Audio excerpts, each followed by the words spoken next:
Hello friends, मेरा नाम है राजेंद्र और आप देख रहे हैं मेरा यूट्यूब चैनल ओनली हेल्प। तो फ्रेंड्स, आज का जो हमारा वीडियो है ये डेमो वीडियो है। अब आप सोच रहे होंगे कि ये डेमो वीडियो कैसा है। तो फ्रेंड्स, इसमें जो मैं लेके आया हूँ 50 MCQ प्रश्न लेके आया हूँ जो संविधान से संबंधित हैं। तो फ्रेंड्स, ये वीडियो मैं डेमो के लिए कर रहा हूँ। अगर आपको ये वीडियो पसंद आता है और नहीं भी आता है तो कोई बात नहीं, मैं जो काम करने जा रहा हूँ वो मैं करूँगा। तो फ्रेंड्स, मैं डेली इस चैनल के ऊपर कंटिन्यू 5 वीडियो लेके आने वाला हूँ। जो कि पहला वीडियो होगा हमारा मॉर्निंग टाइम का, वो होगा करंट अफेयर्स का। बाकी जो फ्रेंड्स 4 वीडियो बचते हैं वो 50 प्रश्नों के MCQ वाले वीडियो होंगे, जिसमें आपको डेली जो हमारे 4 सब्जेक्ट हैं, इतिहास, राजनीति, अर्थशास्त्र और भूगोल, इनसे संबंधित 50-50 MCQ के वीडियो दिए जाएंगे डेली। 4 वीडियो और एक हमारा करंट अफेयर्स का वीडियो, मतलब ये कुल मिला के 5 वीडियो हो जाते हैं। तो फ्रेंड्स, चलिए देख लेते हैं इस वीडियो को। डेमो वीडियो क्या है, कैसे मैं कराऊंगा आपको MCQ प्रश्न डेली चारों सब्जेक्ट के 50-50, वो आज आपको समझ में आ जाएगा। तो चलिए इस वीडियो को देखते हैं। लेकिन हाँ, एक बात बता दूं, अगर आपको ये मेरा डेमो वीडियो समझ में आ जाता है ना, तो ही चैनल को सब्सक्राइब करिएगा। अगर नहीं आता है समझ में तो चैनल को बिल्कुल मत सब्सक्राइब करिएगा। मैं आपसे कोई रिक्वेस्ट नहीं करूँगा कि मेरे चैनल को सब्सक्राइब करो, मेरे चैनल को सब्सक्राइब करो, मुझे मतलब नहीं है। अगर मैं आप लोगों को कंटेंट अच्छा दूंगा तो आप लोग खुद से मेरे चैनल को सब्सक्राइब करोगे।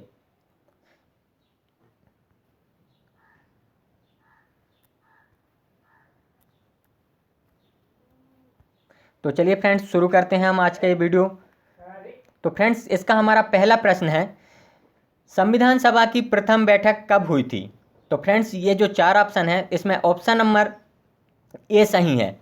9 दिसंबर 1946 को संविधान सभा की पहली बैठक हुई थी, first meeting of constituent assembly. तो फ्रेंड्स, इसके जो अध्यक्ष थे वो थे डॉक्टर सच्चिदानंद सिन्हा, जिन्हें अस्थायी अध्यक्ष के रूप में चुना गया था। यह होता है हमारा फर्स्ट प्रश्न।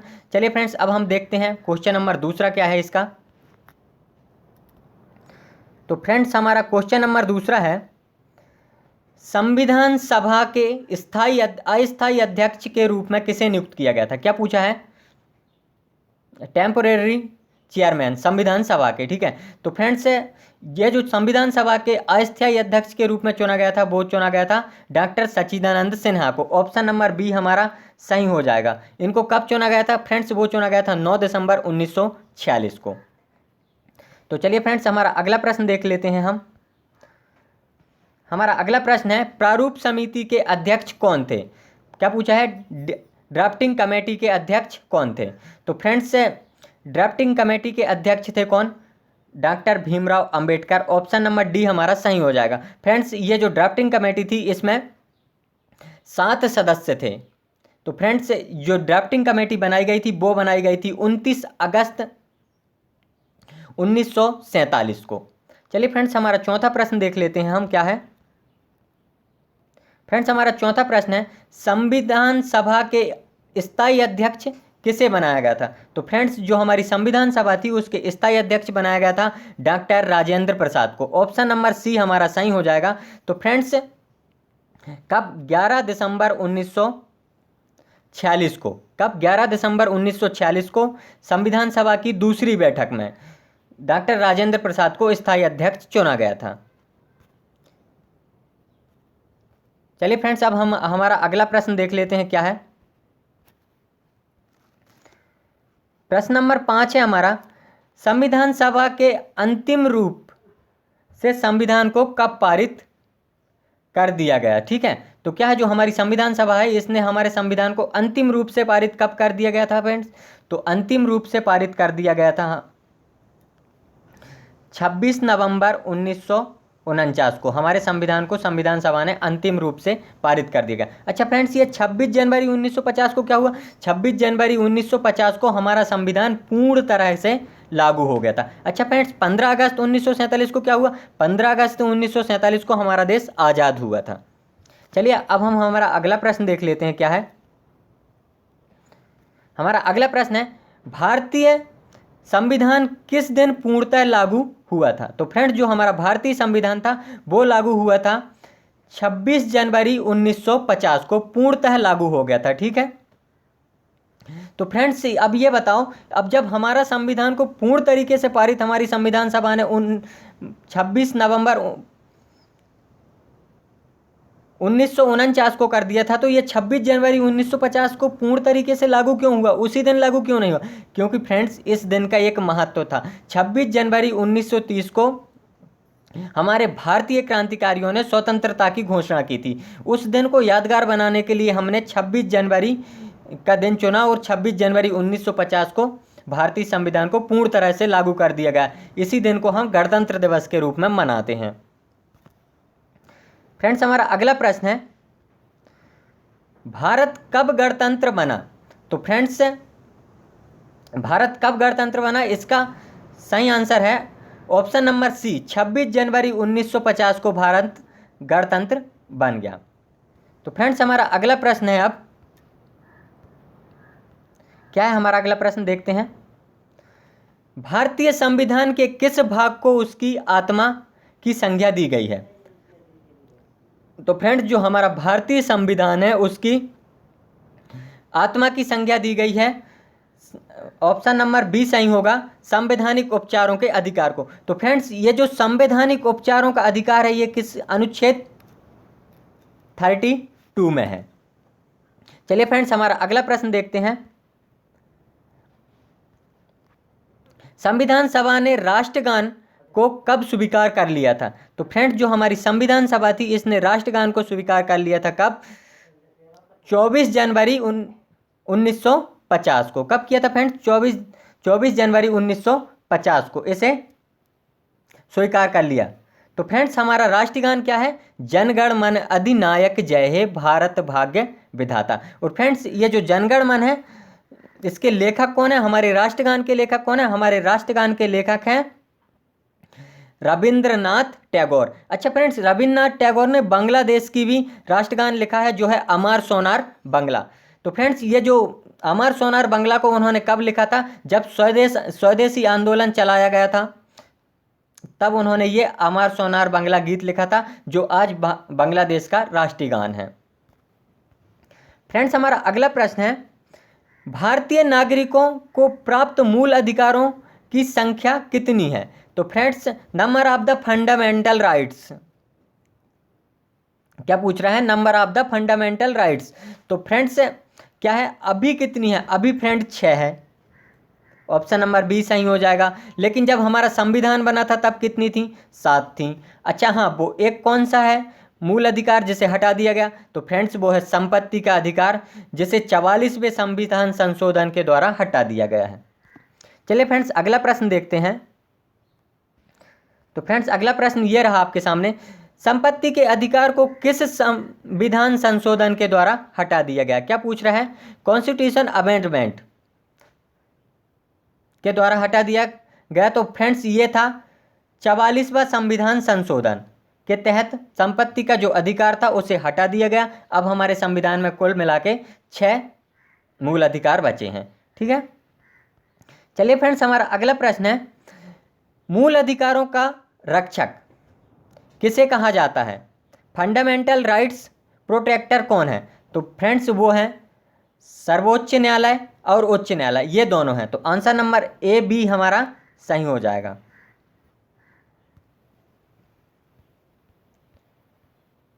अच्छा फ्रेंड्स हमारा अगला प्रश्न है, किस अनुच्छेद के द्वारा 6 से 14 वर्ष तक के बच्चों के लिए शिक्षा का अधिकार मूल अधिकार माना गया है? तो फ्रेंड्स क्या है? राइट टू एजुकेशन किस मूल अनुच्छेद के तहत मूल अधिकार माना गया है? तो वो माना गया है फ्रेंड्स अनुच्छेद 21A के तहत। ऑप्शन नंबर सी हमारा सही हो जाएगा। चलिए फ्रेंड्स अगला प्रश्न देखते हैं। हमारा अगला प्रश्न है, लोक कल्याणकारी राज्य की अवधारणा किसमें निहित है? तो फ्रेंड्स जो लोक कल्याणकारी राज्य की अवधारणा है वो निहित है राज्य के नीति निर्देशक तत्वों में। फ्रेंड्स ऑप्शन नंबर बी सही हो जाएगा। फ्रेंड्स हमारे जो राज्य के नीति निर्देशक तत्व हैं वो यह कहते हैं कि राज्य को लोक कल्याणकारी बनाने के लिए सरकार को प्रयास करना चाहिए। तो फ्रेंड्स हमारा अगला प्रश्न है, और 15वां प्रश्न है, क्या बोल रहा है? संविधान का अनुच्छेद 40, बोले तो आर्टिकल 40 राज्य को निर्देश देता है। तो फ्रेंड, जो हमारा संविधान का अनुच्छेद 40 है वो राज्य को यह निर्देश देता है कि वो ग्राम पंचायतों का क्या करें? गठन करें। फ्रेंड्स, हमारा अगला प्रश्न हो गया, संविधान में मूल कर्तव्यों को शामिल करने की प्रेरणा किस देश के संविधान से ली गई है? तो अच्छा फ्रेंड्स, संविधान में मूल कर्तव्यों को शामिल करने की प्रेरणा किस देश से ली गई है? तो वो किस देश से ली गई है फ्रेंड्स? वो ली गई है रूस से। चलिए, अब रूस का तो आपको पता हो गया। अच्छा, हमारे संविधान में जर्मनी से क्या लिया गया? जर्मनी से लिया गया है आपातकालीन। चलिए फ्रेंड्स, हमारा अगला प्रश्न है, फ्रेंड्स संविधान में मूल कर्तव्यों की संख्या कितनी है? तो फ्रेंड्स, जो संविधान है उसमें मूल कर्तव्यों की संख्या कितनी है? संविधान में मूल कर्तव्यों की संख्या है फ्रेंड्स अभी 11। कितनी है? 11। चलिए फ्रेंड्स, अगला प्रश्न देखते हैं, संविधान में मूल कर्तव्यों को किस समिति की अनुशंसा के आधार पर शामिल किया गया था? तो फ्रेंड्स, जो संविधान में मूल कर्तव्य जोड़े गए हैं वो स्वर्ण सिंह समिति की अनुशंसा पर जोड़ा गया था। ऑप्शन नंबर सी हमारा सही हो जाएगा। फ्रेंड्स, हमारा अगला प्रश्न है, भारतीय संघ की शक्ति किसमें निहित होती है? तो फ्रेंड्स, जो भारतीय संघ है उसकी शक्ति किसमें नियुक्त होती है? तो फ्रेंड्स, इसका सही आंसर आ जाएगा हमारा ऑप्शन नंबर सी, राष्ट्रपति में। किसमें? राष्ट्रपति में। फ्रेंड्स, अगला प्रश्न देखेंगे,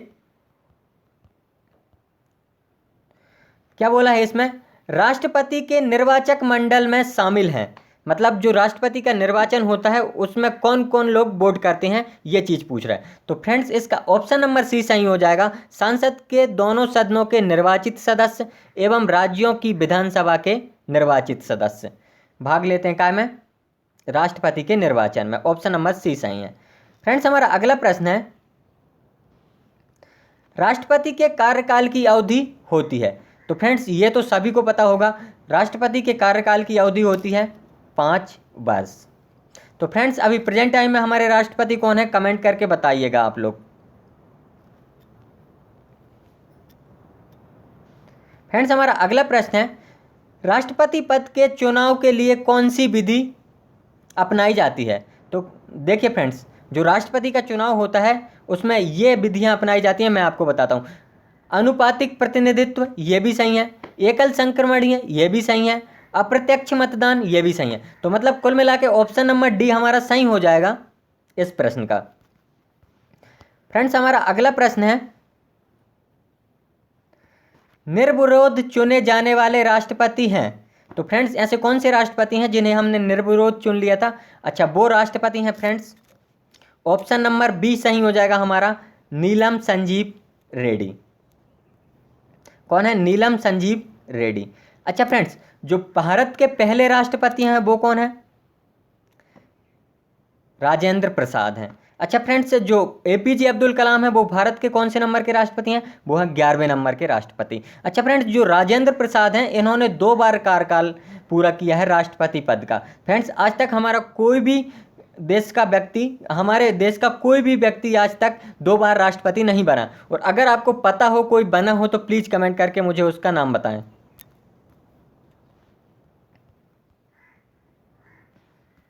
फ्रेंड्स, हमारा अगला प्रश्न है, राष्ट्रपति पर महाभियोग का आरोप संसद के किस सदन द्वारा लगाया जा सकता है? तो फ्रेंड्स, इसका ऑप्शन नंबर सी सही हो जाएगा, संसद के किसी भी सदन के द्वारा। या तो राज्यसभा में भी महाभियोग का प्रस्ताव लाया जा सकता है या फिर लोकसभा में भी महाभियोग का प्रस्ताव लाया जा सकता है। ऑप्शन नंबर सी हमारा सही हो जाएगा। फ्रेंड्स, हमारा अगला प्रश्न है, भारतीय सेनाओं का सर्वोच्च सेनापति कौन होता है? तो फ्रेंड्स, हमारी 3 सेना है, जल सेना, थल सेना और वायु सेना। अब इनका सुप्रीम कमांडर कौन होता है? तो फ्रेंड्स, इनका सुप्रीम कमांडर होता है हमारे देश के प्रेसिडेंट। कौन? राष्ट्रपति। तो ऑप्शन नंबर ए हमारा सही हो जाएगा, राष्ट्रपति। चलिए फ्रेंड्स, हमारा अगला प्रश्न है, भारतीय संविधान के अनुसार संघ की कार्यपालिका शक्ति किसमें निहित होती है? अच्छा, तो जो संघ की कार्यपालिका शक्ति होती है वो निहित होती है, किस में निहित होती है पूछ रहा है, तो वो निहित होती है फ्रेंड्स राष्ट्रपति में। किस में? राष्ट्रपति में। फ्रेंड्स हमारा अगला प्रश्न है, उपराष्ट्रपति के निर्वाचक मंडल में शामिल होते हैं। तो फ्रेंड्स जो हमारा उपराष्ट्रपति है उसका जब निर्वाचन होता है तो उसमें कौन कौन लोग वोट दे सकते हैं ये पूछा है, ठीक है। तो फ्रेंड्स इसमें क्या होता है, राज्यसभा एवं लोकसभा के निर्वाचित सदस्य भाग ले सकते हैं, ठीक है फ्रेंड्स। फ्रेंड्स हमारा अगला प्रश्न है,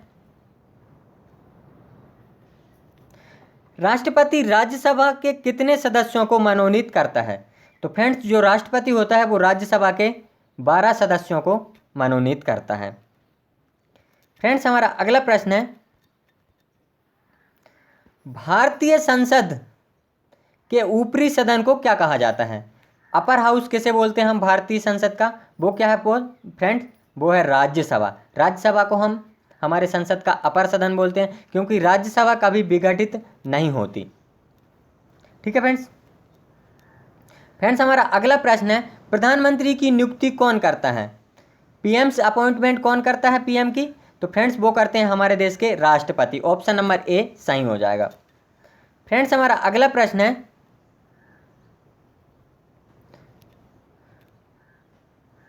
यदि प्रधानमंत्री या कोई अन्य मंत्री सदन का सदस्य नहीं है तो उसे पद पर बने रहने के लिए कितने दिनों के अंदर संसद का सदस्य बनना आवश्यक है।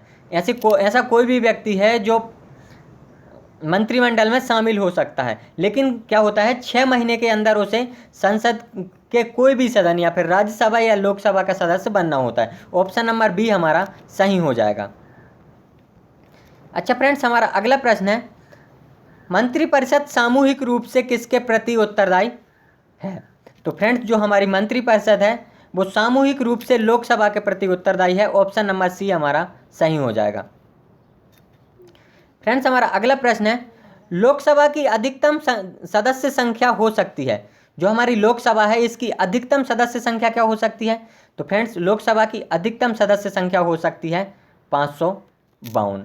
कितनी हो सकती है फ्रेंड्स, 552। ऑप्शन नंबर डी हमारा सही हो जाएगा, 552। फ्रेंड्स अभी कितनी है, अभी है 545। ये जो 545 हैं फ्रेंड्स उनमें से निर्वाचित कितने होते हैं, 543। इनमें से 2 कहाँ से आते हैं फ्रेंड्स, 2 को राष्ट्रपति मनोनीत करते हैं। फ्रेंड्स हमारा अगला प्रश्न है,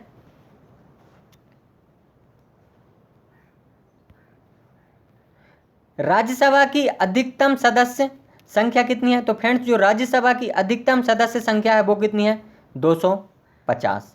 फ्रेंड्स अभी प्रेजेंट टाइम में कितने हैं राज्यसभा सदस्य, 12। कितने हैं, 245। कितने हैं फ्रेंड्स, 245। इन 245 में से भी 12 को कौन मनोनीत करते हैं, भारत के राष्ट्रपति करते हैं। फ्रेंड्स हमारा अगला प्रश्न है, किसी विधेयक को धन विधेयक के रूप में प्रमाणित करता है। तो कौन करता है किसी विधेयक को धन विधेयक के रूप में प्रमाणित, मनी बिल के रूप में। तो फ्रेंड्स लोकसभा अध्यक्ष जो होते हैं, लोकसभा अध्यक्ष क्या करते हैं, किसी विधेयक को धन विधेयक के रूप में प्रमाणित करते हैं। तो फ्रेंड्स अभी जो हमारे भारत के लोकसभा अध्यक्ष हैं वो कौन है, ओम बिरला। याद रखना, ओम बिरला। फ्रेंड्स हमारा अगला प्रश्न है और 36वां प्रश्न है, केंद्र सरकार का प्रथम विधि अधिकारी कौन होता है। फर्स्ट लॉ ऑफिसर कौन होता है केंद्र सरकार का। तो फ्रेंड्स वो होते हैं महान्यायवादी। कौन होते हैं, महान्यायवादी। फ्रेंड्स हमारा अगला प्रश्न है,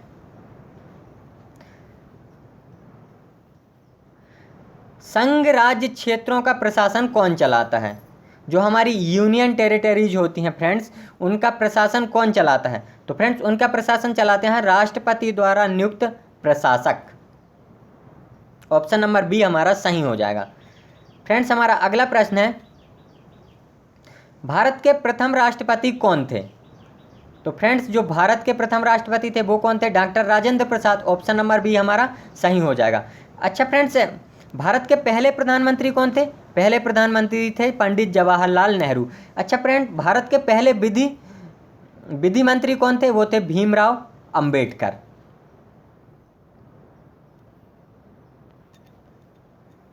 अच्छा फ्रेंड्स हमारा अगला प्रश्न है, स्वतंत्र भारत के पहले भारतीय गवर्नर जनरल थे। तो फ्रेंड्स क्या पूछा है, स्वतंत्र भारत के पहले भारतीय गवर्नर जनरल।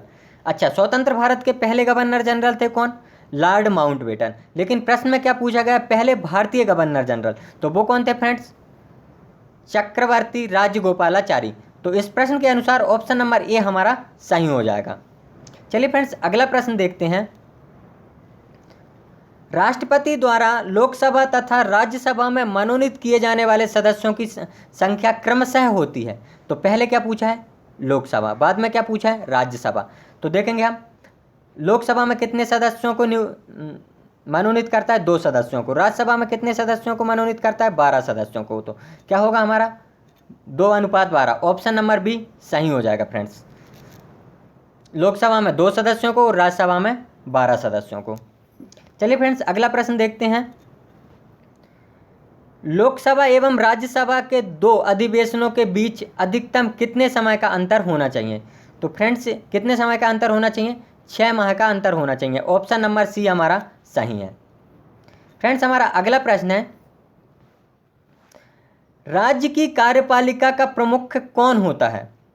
तो फ्रेंड्स जो हमारे राज्य की कार्यपालिका है उसका प्रमुख कौन होता है। अच्छा फ्रेंड्स पहले तो मैंने बताया था कि केंद्र की कार्यपालिका का प्रमुख कौन होता है, राष्ट्रपति होता है। अच्छा, राज्य की कार्यपालिका का प्रमुख कौन होगा, फिर राज्यपाल। ऑप्शन नंबर बी हमारा सही हो जाएगा।